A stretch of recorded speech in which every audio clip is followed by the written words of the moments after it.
नमस्कार, मी श्रद्धा टपाल. टिटवाळा न्यूज मध्ये आपलं हार्दिक स्वागत. चला पाहूयात आजच्या काही ठळक घडामोडी. टिटवाळा येथे भाजप मेळाव्यात अनेक कार्यकर्त्यांचा प्रवेश. भारतीय जनता पक्षाच्या मांडा टिटवाळा तर्फे कार्यकर्ता मेळावा आयोजित करण्यात आला होता. माजी केंद्रीय मंत्री कपिल पाटील यांच्या हस्ते दीप प्रज्वलन करून कार्यक्रमाची सुरुवात करण्यात आली. यावेळी व्यासपीठावर माजी मंत्री कपिल पाटील, जिल्हा अध्यक्ष नरेंद्र सूर्यवंशी, माजी महाउपप्रमुख उपेक्षा भोईर, उद्योग आघाडीचे प्रदेश सरचिटणीस परेश गुजरे, जिल्हा सरचिटणीस प्रेमनाथ म्हात्रे, मोहने टिटवाळा मंडळाचे अध्यक्ष शक्तिवान भोईर, युवक अध्यक्ष शशिकांत पाटील, प्रदेश महिला सचिव मनीषा केळकर, वाडे अध्यक्ष दीपक कांबळे, किरण रोठे, गजानन मडवी, अमोल केदार, संतोष शिंगोले, हेमंत गायकवाड, विनायक भगत, तालुका अध्यक्ष चंदू बोस्टे, जयराम भोईर यांच्यासह भाजप पदाधिकारी मोठ्या संख्येने उपस्थित होते. यावेळी असंख्य कार्यकर्त्यांनी भाजपमध्ये प्रवेश केला.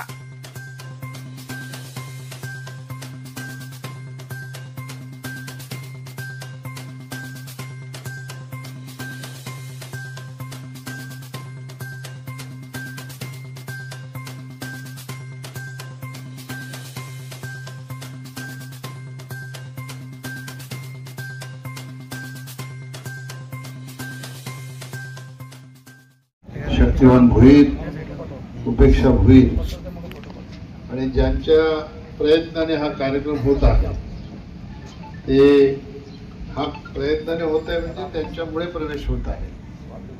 दीपक कांबळे, किरण रोठे, दीपक पाटील आणि दिलीप तरे, मंचावर उपस्थित सर्व मान्यवर, उपस्थित कार्यकर्ते, बंधू आणि बहिणींनो, मानाने आपल्या सगळ्यांचं भारतीय जनता पक्षामध्ये पक्षाचा जिल्हाध्यक्ष म्हणून अधिकृतरित्या त्याला जो अधिकार पोचतो त्या अधिकाराप्रमाणे स्वागत केलेलं आहे.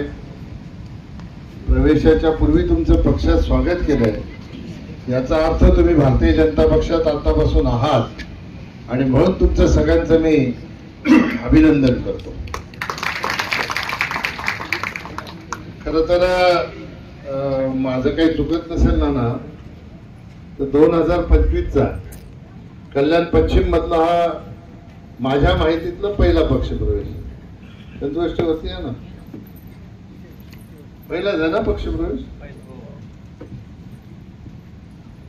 मी चांगला पायगुण कसा असतो, सुरुवात कल्याण पश्चिमच्या पक्ष प्रवेशाची कुठे झाली तर टिटवाळ्यामध्ये. आपल्या हिंदू धर्म संस्कृतीप्रमाणे कुठल्याही चांगल्या कामाची आपण सुरुवात करताना गणेशाच्या पूजनाने करतो. आता हे साक्षात गणेशाचं पूजन नाही तर महाराष्ट्रातल्या कानाकोपऱ्यातनं ज्या गणेशाच्या आशीर्वादासाठी जनता टिटवाळ्यामध्ये येते त्या गणेशाच्या भूमीमध्ये भारतीय जनता पक्षाचा पहिला पक्ष प्रवेशाचा कार्यक्रम या ठिकाणी होत आहे. हे निश्चितपणाने कल्याण पश्चिम मध्ये येणाऱ्या काळामध्ये ही जी सुरुवात आहे ही अशीच चालत राहील आणि अनेक लोक अनेक पक्षातून भारतीय जनता पक्षामध्ये सामील होतील असा विश्वास या ठिकाणी व्यक्त करतो. तर या होत्या आजच्या काही ठळक घडामोडी. उद्या पुन्हा भेटू याच ठिकाणी. धन्यवाद.